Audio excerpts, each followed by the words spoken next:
ભારતમાં ફરી એકવાર કોરોનાએ માથું ઉચક્યું છે। ભારતમાં કોરોનાનો વધતો ખતરો જોવા મળી રહ્યો છે। એક અઠવાડિયામાં કોરોનાના 787 કેસ પોઝિટિવ નોંધાયા છે।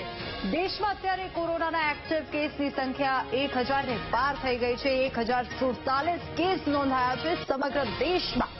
કેરળમાં સૌથી વધુ કેસ પોઝિટિવ સામે આવ્યા છે। કેરળની વાત કરીએ તો ત્યાં 430 સૌથી વધુ કેસ પોઝિટિવ નોંધાયા છે। મહારાષ્ટ્રની વાત કરીએ તો 208 કેસ, દિલ્હીમાં રાજધાનીમાં 105 કેસ પોઝિટિવ આવ્યા છે। તો ગુજરાતની વાત કરીએ તો 83 અને કર્ણાટકમાં 80 કેસ પોઝિટિવ આવ્યા છે।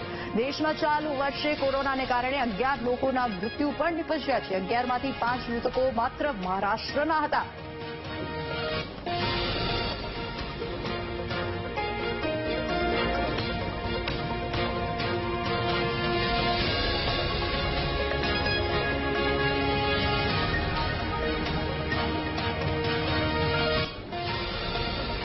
મહેસાણા જિલ્લામાં કોરોના વાયરસનો કહેર જોવા મળી રહ્યો છે। અત્યાર સુધી કોરોનાના નોંધાયા છે 10 પોઝિટિવ કેસ। ગુજરાતમાં 80 કેસ નોંધાયા છે, જેમાંથી મહેસાણામાં 10 કેસ સામે આવ્યા છે। 7 દર્દી હોમ આઇસોલેશનમાં છે, 1 દર્દી સારવાર હેઠળ છે। આરોગ્ય વિભાગે શંકાસ્પદ લોકોનો રિપોર્ટ પણ કરાવ્યો હતો અને મહેસાણામાં અત્યાર સુધી 10 પોઝિટિવ કેસ સામે આવ્યા છે અને આરોગ્ય વિભાગે પણ લોકોને સાવચેત રહેવા અપીલ કરી છે। વધુ વિગતો સાથે સંવાદદાતા સુધીર ફોનલાઈન પર જોડાઈ ગયા છે। સુધીર, ફરી એકવાર કોરોનાએ માથું ઉચક્યું છે। મહેસાણામાં 10 પોઝિટિવ કેસ અહીંયા જોવા મળી રહ્યા છે। શું વધુ વિગતો? મહેસાણા જિલ્લામાં કોરોનાના કેસ વધુ એક દર્દીનો ઉમેરો થયો હતો। સાથે એક જ સપ્તાહમાં કોરોનાના 10 દર્દીઓ સામે આવી ચૂક્યા છે, જેમાં મહેસાણા શહેર અને ગ્રામ્ય વિસ્તારમાં કડીમાં 4 દર્દીનો સમાવેશ થાય છે। 7 દિવસમાં 10 દર્દીઓ નોંધાતા આરોગ્ય વિભાગ દોડતો થઈ ગયો હતો।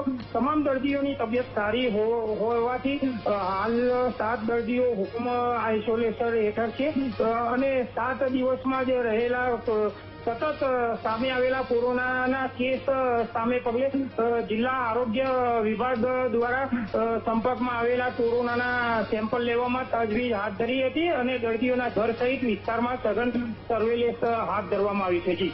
જી સુધીર, આભાર સમગ્ર માહિતી બદલ।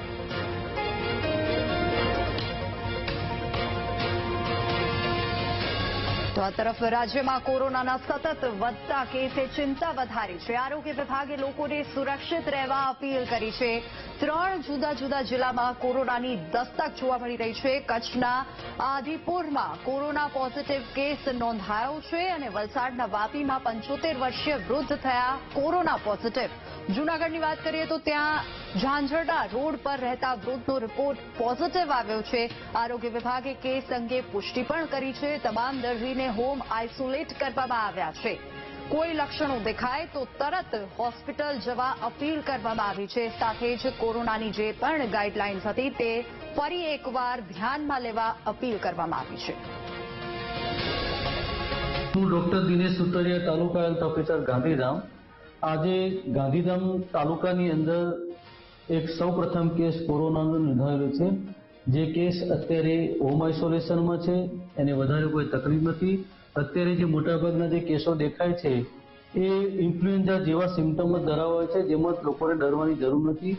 શક્ય હોય ત્યાં સુધી ભીડભાડવાળા વિસ્તારમાં જવાનું ટાળવું જોઈએ। સેનિટાઈઝરનો ઉપયોગ અથવા તો સાબુ વડે હાથ ધોવાથી અને માસ્ક પહેરી રાખવાથી ફેલાવો અટકાવી શકાય છે અને પોતાને ચેપ લાગતો અટકાવી શકાય છે।